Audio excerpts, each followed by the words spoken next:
At this place in history, we're in Montgomery Center with Executive Director of the Vermont Historical Society, Steve Perkins. What brings us to this spot right here?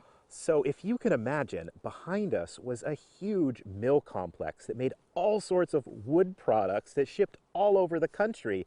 So we're going to go down to the Montgomery Historical Society and meet with Scott Perry, and he's going to explain what I'm talking about. So Franklin County and dairy are almost synonymous with each other, but is it fair to say there's a different industry that put Montgomery on the map? Oh, absolutely, and that industry would be the butter tub industry. At the turn of the century, Montgomery produced over 1.5 million of those a year. Now, most folks go to the store and you get your butter in sticks, right? You get 4 sticks in a box. When you're referring to butter tub, I'm assuming it's this wooden thing here? It was used by folks that wanted to ship butter because dairy products would go bad, and that complicated the business of selling it and shipping it around different parts of the country. And so they settled on a butter tub, and hence Montgomery stepped in and filled the void. We had a lot of water power to run the mills, and we had a lot of spruce lumber, and that's what these are made of. The way they would do it is they would line the tub with paper, pack it with butter, and then ship it on out. Are there many of these left today?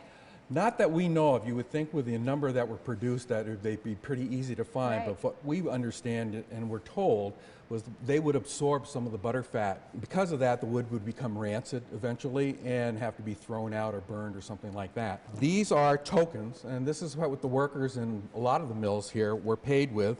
And you could take them into the company store and buy what you needed. One of the stories that we were told by one of the folks that worked in the mills was that at their lunchtime hours, they would all kind of gather outside the mill, and some of the local boys would come in and put on boxing matches. And the workers could then throw in a token into their tin can that they set out to collect things. And that way the kids could make a little bit of money or tokens and go to the store and cash them in. So the big elephant in the room is this crate. How does that tie in? One of the things as the economy transitioned away from butter tubs was Victrolas and other items that needed to be shipped around the country. People here adopted early the idea of plywood. One of the mills associated with the butter tubs eventually converted to 3-ply plywood packing cases. And what you see here is a packing case that was made about 1920 in Montgomery Center and used to ship a Victrola talking machine to some part in the country. And you'll notice that this has got some advertising printed on it.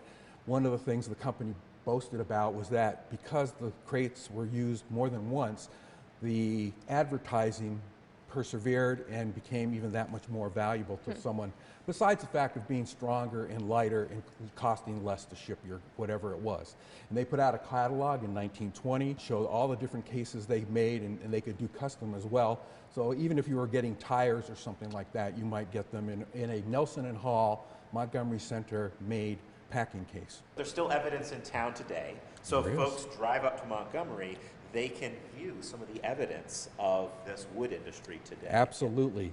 The company store is still in operation, although it's not a company store anymore. You'll be able to see the mill houses, and the mills owned about 50 to 70% of the buildings in the downtown areas of the village here and the center. And in fact, by 1920, Montgomery was the 5th largest town by population in Franklin County. Now we're back to last. But back then, it was a booming place just because of the mills and the different stuff related to the economy here. At this place in history,